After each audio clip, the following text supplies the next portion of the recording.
Distinguished guests, the rapid evolution of technology has impacted all facets of life globally.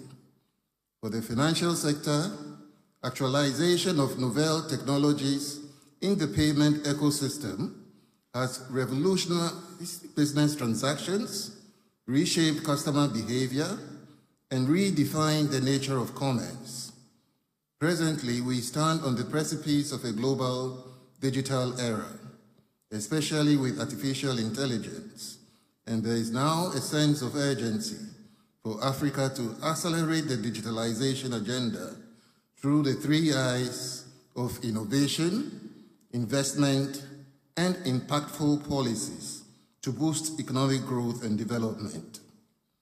As Africans, we have an advantage in the digitization race based on the bulging and tech-savvy youthful population, the high mobile phone penetration, the consistent expansion of mobile network access, coupled with the rising homegrown fintech solutions. These factors have provided fertile grounds to accelerate the digitalization agenda across the continent. While these are commendable, it is important to note that despite that the lack of requisite investments in African fintechs could slow the pace of innovation and scalability of solutions in achieving the desired impact of a digitized Africa. The general lack of investor visibility is a major challenge for most local fintechs.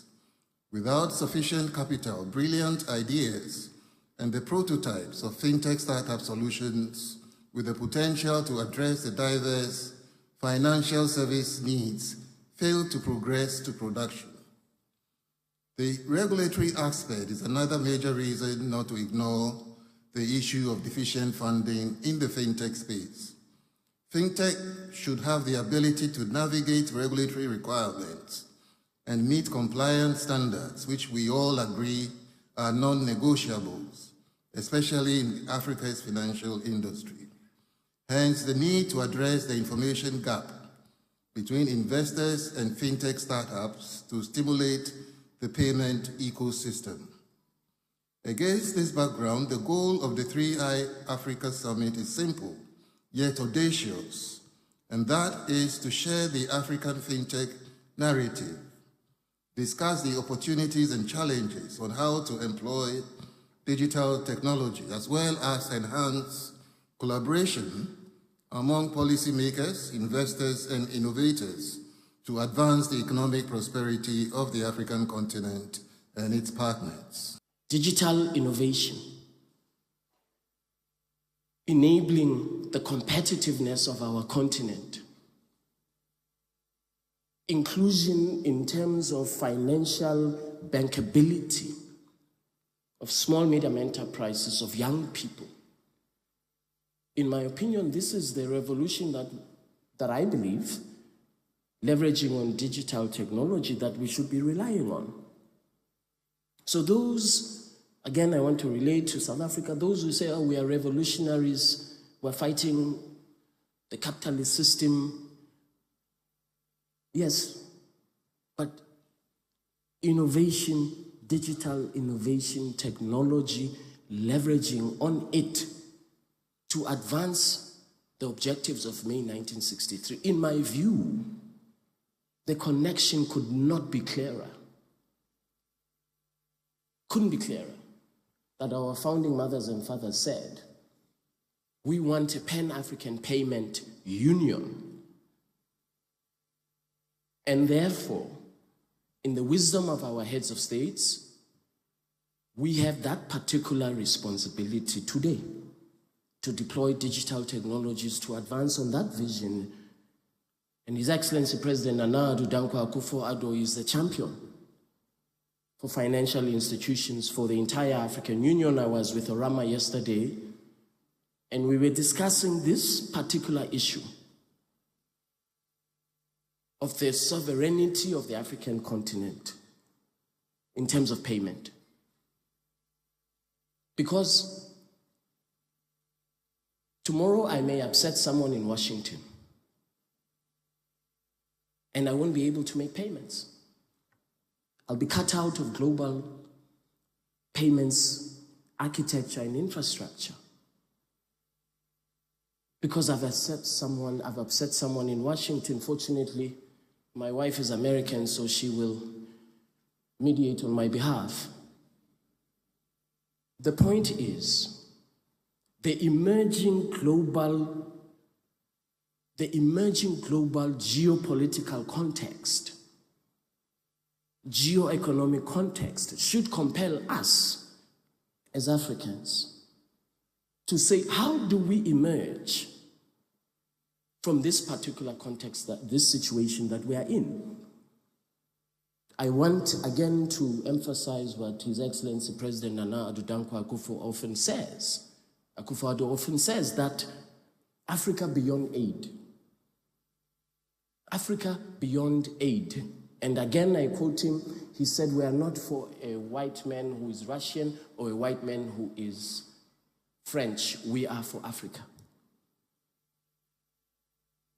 So this, in my opinion, this question of the existential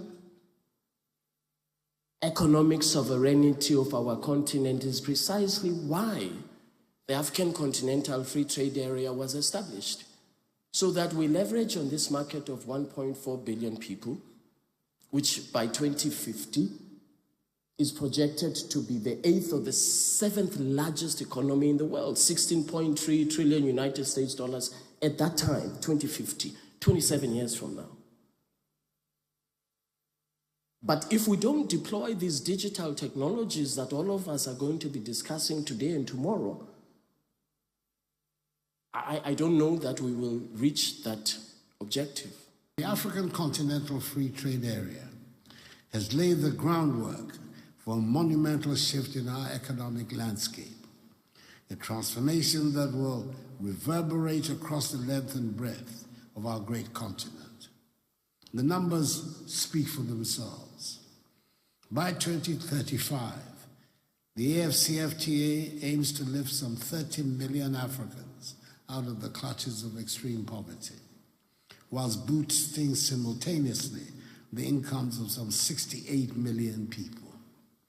The agreement is projected to increase intra-African trade by some 52%, unleashing a wave of economic activity that will generate some 450 billion United States dollars to our collective GDP. These are not mere statistics.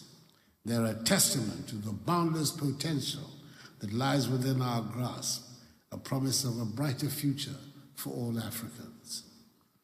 But to realize fully these benefits, we must harness the transformative power of fintech and digital innovation.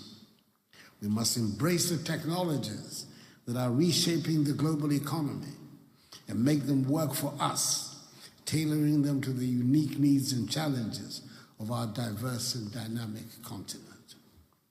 Governments across Africa should invest heavily in the digital infrastructure that will form the backbone of our shared prosperity. We must create policies that foster innovation, encourage entrepreneurship, and attract investment from both within and beyond our borders. We must promote interoperability to reduce transaction costs and delays, tearing down the silos that have hindered our progress for too long. And we must leverage the power of digital identity programs, such as the Ghana Card, to improve access to financial services, reduce fraud, and create a more inclusive and equitable economic system. Through public-private partnerships and cross-border collaboration, we can create a seamless and efficient fintech ecosystem that aligns perfectly with AFCFTA's objective of fully integrated digital African economy. By working together, we can unlock the vast potential of our continent and create a rising tide that lifts all boats from the smallest village to the largest metropolis. Ghana has emerged as a good example of what is possible when we embrace digital transformation. Our e-government initiatives, such as the Ghana Card, the Ghana.gov portal, and mobile money interoperability have reshaped the landscape of public service delivery and expanded financial inclusion to heights that were once thought unimaginable.